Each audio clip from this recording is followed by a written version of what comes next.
In this episode, we are talking about anchor chain and how to outfit your boat with the right anchor chain. Now, Perry came with some anchor chain. She has a little bit of 3/8 Triple B, just under 200 feet of it. But Shakespeare has offered to sponsor some chain for the boat, and so we're going to talk about upgrades. Now, I have Triple B 3/8 here, and I have G43 right over here. And as you'll see, there's not much of a difference when you just look at them. They look kind of the same. Now, the main reason you want to switch to G43 over the Triple B is that it's now the new standard. So you can still get Triple B in a lot of places, but it is a lower carbon steel and it has half the strength of the G43 over here. And so this has taken over and is the most common. So we have to do a fitment check.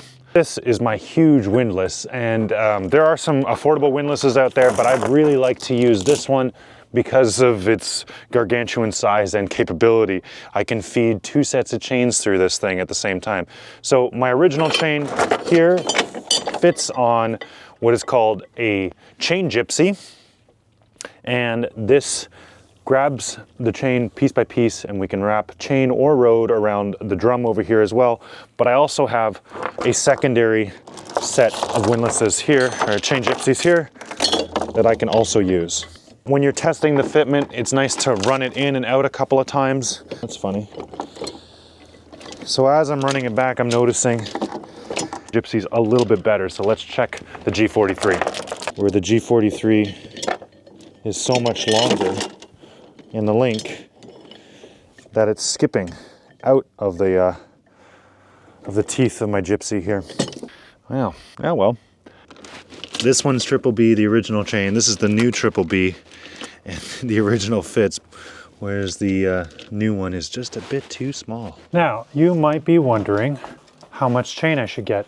And my boat is pretty large and I want to go pretty far.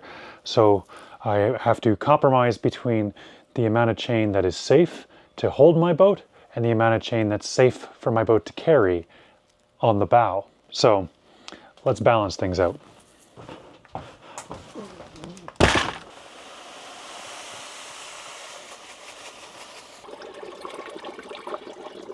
Cool. That might not clear up for a while.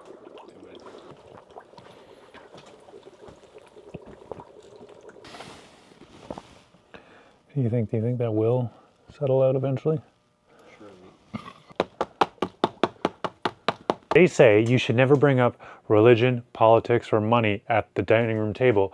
And for a sailor, anchoring is basically all 3 of those things. So I'm going to preface this entire video with, I am seeking information, knowledge. I want to be as absolutely scientific as possible, and I will fall short of that.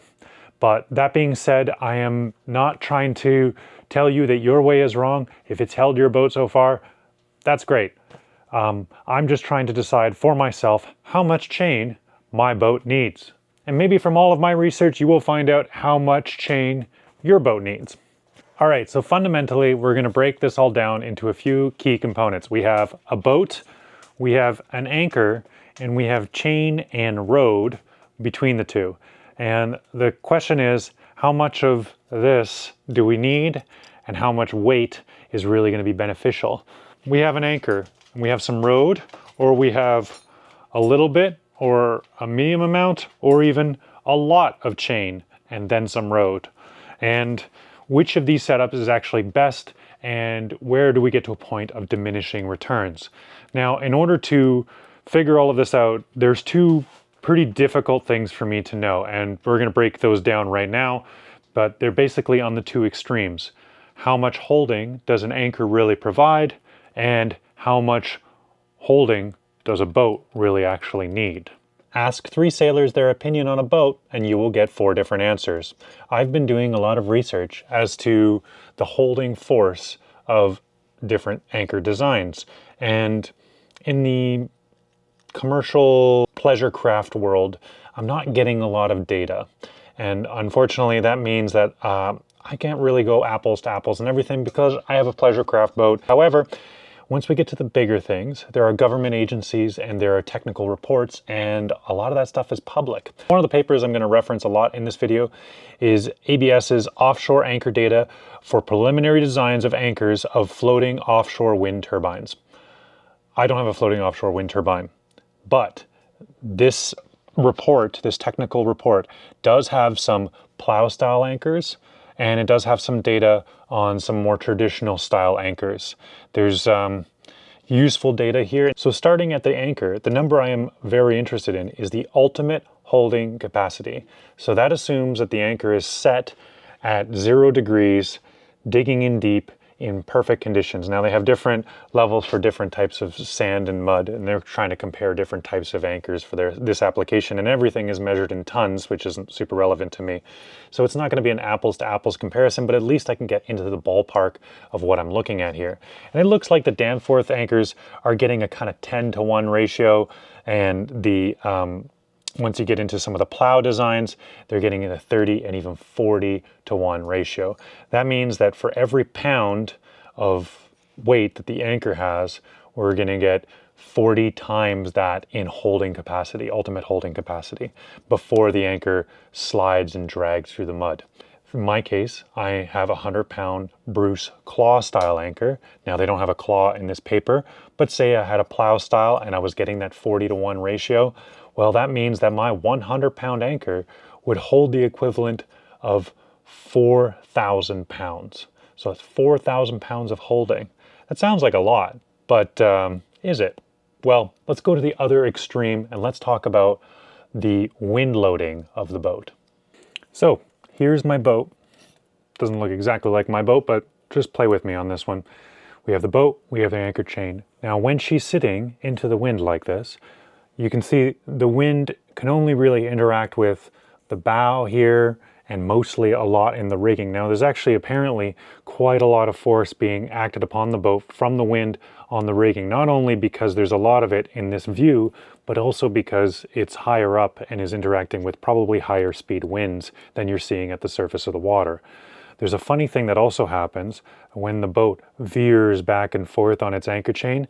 It offers a different profile, and when the wind hits this side of the hull, you can see the wind load number surge up to an additional 50%. So it's not an inconsequential amount, and there's some argument as to how best to tie up a boat, whether you use a long bridle, snubbers. There's even some folks that argue for mooring a boat backwards because it doesn't swing around as much when you do that. I'm not really going to get into any of that. What I'm just trying to figure out is what is the wind load on my boat at different wind speeds. Now, I have had my boat on a mooring ball in Silva Bay, and that mooring ball is attached to a concrete block that is 1-ton concrete block. But in salt water, that 1 ton of concrete only weighs 1,257 pounds, give or take. Now, that 1,257 pounds has a short chain and short amount of rope. It has barely any scope on it at all. And that 1,257 pounds has held my boat without budging at speeds over 40 knots. Now, this is a fairly fresh install. The mooring block was actually moved just before I put this boat on it, so it hasn't had the chance to really sink into the mud very far. So this whole anchoring theory and the suction, I'm going to just ignore all of that because I'm going to assume that there's not really much force acting on the block in terms of sinking into the mud. It's fairly fresh. It's not been there that long. So I'm just going to calculate it as 1,257 pounds of force at 40 knots. It's been less than that I know. So if all I was ever going to see was 40 knots, then that's a pretty even and easy number for me. But of course, I'm planning to sail around the world in my $1 boat, and so there's going to be some higher winds. Now, the interesting thing about wind loading is as that number rises, as your wind speed doubles, your wind load quadruples. It's a logarithmic scale, and it can get pretty extreme pretty fast. So even though I can handle 1,257 pounds of holding force will definitely hold my boat at 40 knots. I will need 4 times that much to ensure that the boat is being held at 80 knots. So that's quite a lot. That's 5,000 pounds of holding.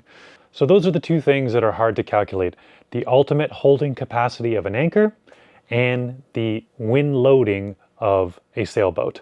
There's so many other variables. Is the ground going to be sand? Is it going to be mud? Is it going to be gravel? That's going to change everything about how the anchor sets. We're only talking about the most ideal situation. And similarly, on the wind loading of the boat, is it broadside on? Is there wave action? Is there current going against, going with? All of these things are going to affect the loading on the boat, or the wind loading. All those numbers can be taken with a big fat grain of salt. But let's get into the anchor chain. How much should I get? How much does my boat really need? Common saying in the boat world that it's not the anchor that holds you, it's the chain. And I'm going to challenge that for you right now.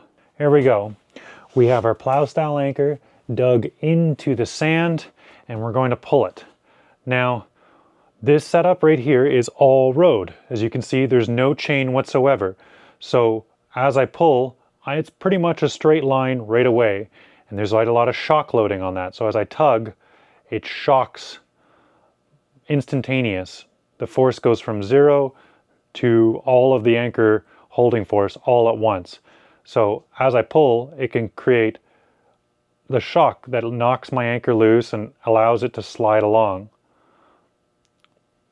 But what's also interesting is the anchor is still holding. There's still quite a lot of force there it takes for me to actually drag this anchor.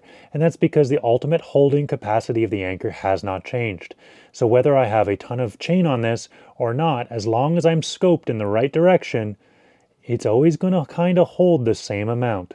And that amount is a force multiplier. Now the anchor is an ingenious machine. As long as you have the proper scope to allow for 15 degrees or less of an attack vector, you're going to get an incredible force multiplier. So this anchor, which only weighs, maybe an ounce or less, is producing quite a lot more than 1 ounce of holding force. Now, let's get some chain on this and let's see how this changes. Set myself up with a variety of different lengths of chain because I thought this is going to change a lot depending on which setup I use, and I could be wrong on that, so we'll see in a minute. World's tiniest little bowlines.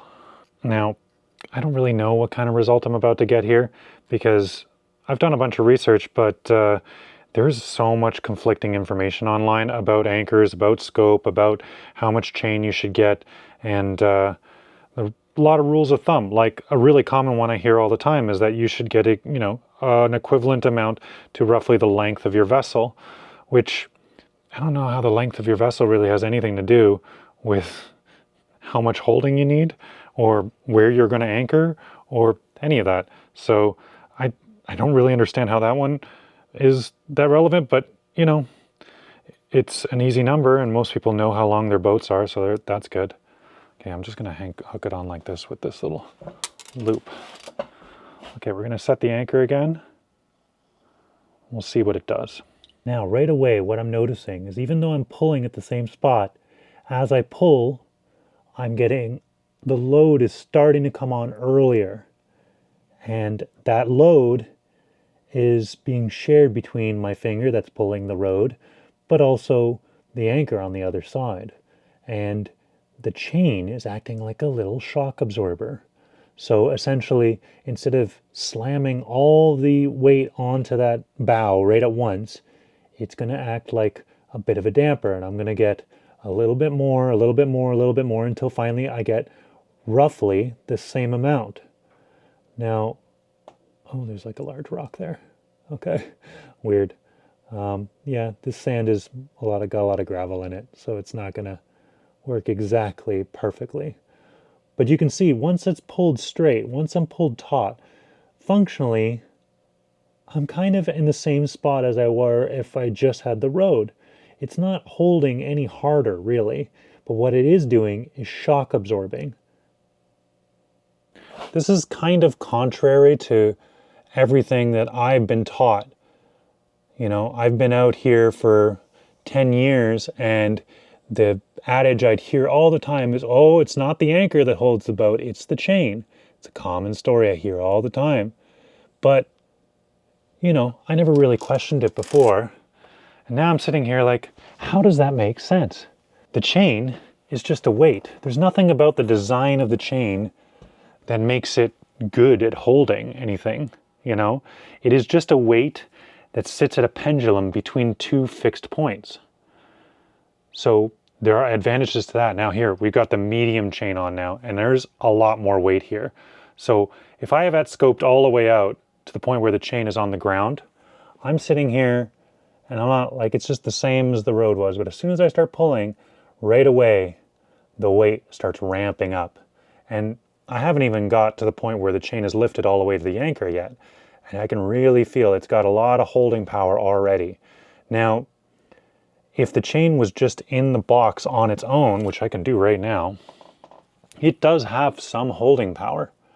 I can put it on the ground, and as I pull, with a lot less force than I am with the anchor, like a lot less, it's sliding along the bottom. It makes a lot of sense. Of course, you pull a rope and it drags behind you. You pull a chain and it drags behind you. I don't think there's any mystery to that. It's not like this anchor chain, which weighs so much more than that anchor does. It's not offering better holding than the anchor at all. I'm pulling it right now and I'm telling you, it's not offering any kind of holding compared to what the anchor does. So this research about the force multiplier of the design of the anchor is true. It's the ultimate holding capacity of the anchor that really holds the boat. But without the right scope for the anchor to work properly, it's not going to do its job, and it might as well just be a paperweight. And if you don't have any chain on it, then you're going to max load your anchor and you're going to slam onto it over and over again, and that's the real problem. So now it's less effective because it's getting shock, right? So right now I'm pulling over and over again and the anchor isn't moving. And it's not moving because the force that I was pulling with, which is the same as the force on the previous setups, now that force is being absorbed gradually by the anchor with the use of this chain as a giant shock absorber. One thing I found difficult to swallow is the idea that the anchor is that much of a force multiplier, that if I put 300 pounds of chain over the side, that my little 100-pound anchor is actually the one doing all the holding, and that 300 pounds of chain barely matters at all. But here's a great analogy to show you exactly why that's true. I have a spoon. It's fairly light. I can dip it into the mud, and you know, an anchor covered in mud, well, yeah, it weighs about twice as much as an anchor alone, but it's not crazy, you know. So a 100-pound anchor is 200 pounds of holding, maybe. No, that's not how it works. What happens instead is the shape of the anchor digs in. So I'm going to put the spoon down like this. Now I'm trying to pull it. I am pulling 10, 15, 20, 30 times as much weight right here. This is taking quite a lot of force. I'm bending the spoon. And that's how an anchor works. That's the force multiplier. It's not just trying to move a spoonful of sand and mud right here. It's trying to move a whole structure, a whole chunk, a metric ton, maybe even 2 metric tons worth of mud ahead of that anchor is being pushed as well. So all of that is what the force multiplying nature of the anchor is leveraging on, all of that mud. And that's why it's the anchor that holds the boat. Not just the chain, not just the scope, but the anchor that's really doing the work. Without that, none of this other stuff is possible. To wrap up my little science experiment here, basically, it's the anchor that holds the boat. But the anchor cannot do its job unless it has enough scope so that the angle of attack is less than 10 degrees. So for our applications using Pythagorean's theorem, that's 5.67 to 1. So anything greater than 5.67 to 1, you will ensure that your angle of attack on the anchor is 10 degrees or less, which is great.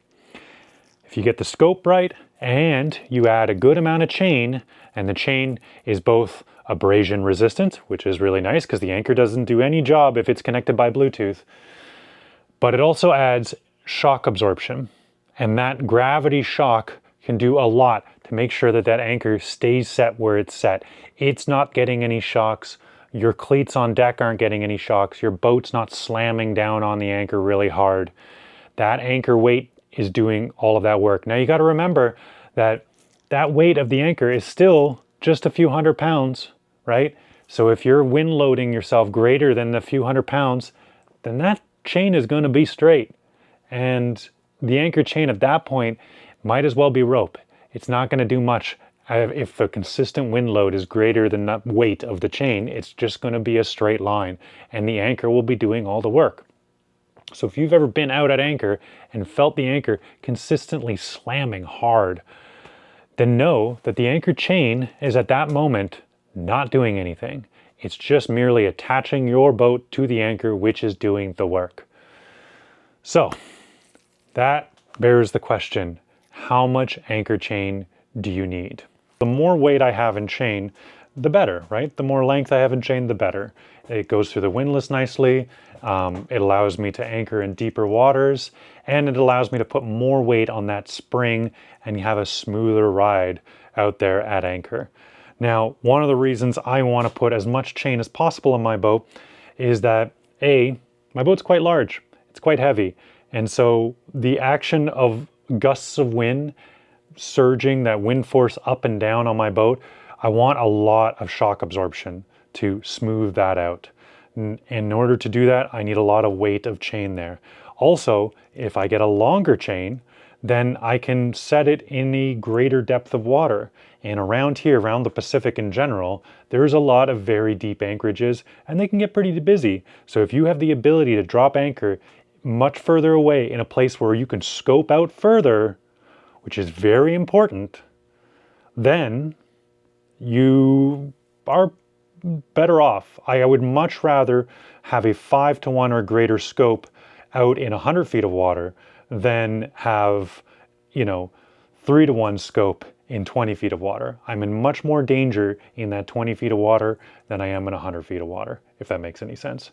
So for me, the more chain I can get on there, the better. And it's not because it holds the boat better, but because it gives me the option of having more shock absorption and more rode out so that I can be in deeper water and ensure that I get the scope that my boat needs to be safe at anchor and make full use of the mechanical advantage of my anchor. Good. Thank you for coming to my TED Talk. Please leave all the discussion in the comment section and try your best to be nice to each other out there, okay? Well, look what finally showed up. And I do mean finally. It's been 100 days since I paid for this, and it finally arrived just the other day. It's a lot of chain. How much chain? 300 feet G43 of 3/8 triple B sized, but G43 quality. That's what they can do. They can size stuff for old school chain like triple B, but they can make it from newer quality stuff. So it's a lot stronger than the old triple B was, and it still fits the Gypsy I've got on board. Look at that.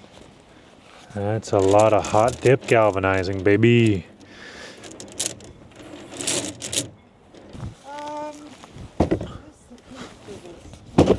All right, got my chain laid out. 310 feet. They gave me 10 feet extra. That's nice. There's no markings on the chain, which would have been nice to have some triple B marking on here. It says SKS, which I guess is for Shakespeare.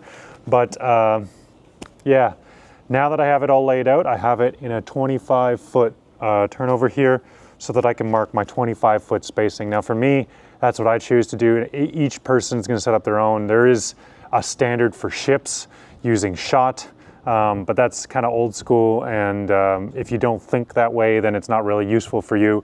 I think of the water in feet, so that is what I'm going to mark it at. So 25 feet, it gets a color, 50 feet, it gets another color, and then 75 feet, it gets another color, and then at 100 feet, it gets white. And then at 125, it gets white in the first color, and then white in the second color, and then white in the third color. And then at 300 feet, it gets white, or white color, or something like that. Anyway, the point is that at any point, I can look at the marking and know exactly how much chain is out, right? That's the idea. Anyways, let's get to spray painting. I've got the chain painted and ready to go, but I'm in the middle of rebuilding the windlass. I wanted to put that in this episode, but it turns out it's quite a lot of work, and there's some materials I needed. So that's probably not going to post till next week, or it'll be getting the engine running, which I'm simultaneously doing. It's one of these things that YouTube really likes it when I stick to one topic in a video. They tend to do a little bit better. So I'm going to try to keep on that. But you guys will see the anchor chain put on the boat and actually used very soon. So I'm excited about that. My review of the Shakesure is that it is, I think, definitely worth it, but you have to make it work for you. So this chain took 100 days to get here. This is freight from China. This is just not going to be quick. Now, I don't know if that's because I had the Triple B side G43 and maybe they have more common stuff in stock locally, but it took 100 days to get here. So you really want to plan for that. Now, the price is very, very attractive and the quality was very good, I think. So it's definitely worth it if you can find the time. Now, if you're in desperate need of chain right away, I won't suggest this, you know, just go down to your local shop, but you're going to spend twice as much, basically. The price on this is quite attractive, and yeah, so I think it's got its place as long as you can plan ahead for it. As for how much chain to get, I would say it really depends on, in part, the weight and windage of your boat. If your boat is going to get side loaded and surge, like my boat has 5 foot or more of freeboard, so when it goes onto its side and gets that surge, that can be, you know, in some of these big windstorms, that could be 1,000-pound surge of force, and having the difference between having, you know, 200 pounds of chain down and 500 pounds of chain down, it will make a fairly significant difference in its shock absorption. So the amount of weight that actually finally slams onto the bow and slams onto the anchor is going to be that much less, and it's going to help me set that much better and stay down, which is great. But at the end of the day, if you don't have the scope, none of that's going to matter. And if you don't have a decent anchor that can really make the use of it, then none of that's going to matter either. So if you're really trying to decide where to spend the money, I would focus first on the anchor, because that has the force multiplier. Getting a really good designed anchor that can get you that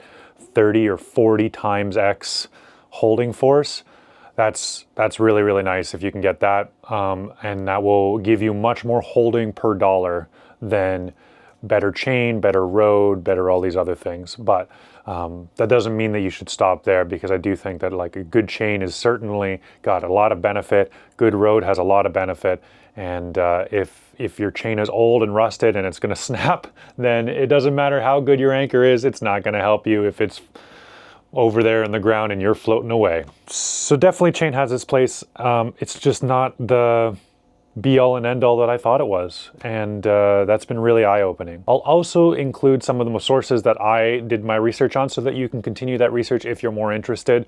I also want to give a bit of a shout out to SV Penelope, or Penelope. He does an incredible detailed review videos of anchors. He gets these crazy camera angles that shows them setting, and you can really see the difference of a 3-to-1 or 5-to-1 or 7-to-1 ratio and what that does to all these different anchors. Every anchor design is slightly different, so like getting 15 degrees, 10 degrees, 5 degrees of angle of attack really makes a big difference for different anchors. They'll set in different ways. So he's got all of that on video, which is very insightful to see. And then of course there's the data from the technical reports that you can read up on if you really want to get nerdy with it. Thank you guys so much for watching. Thank you so much to Shakesure for sending out the anchor chain and making sure perihelion is nice and safe, and I'll sleep so much better knowing that my boat isn't going anywhere. Cheers. See you guys next week.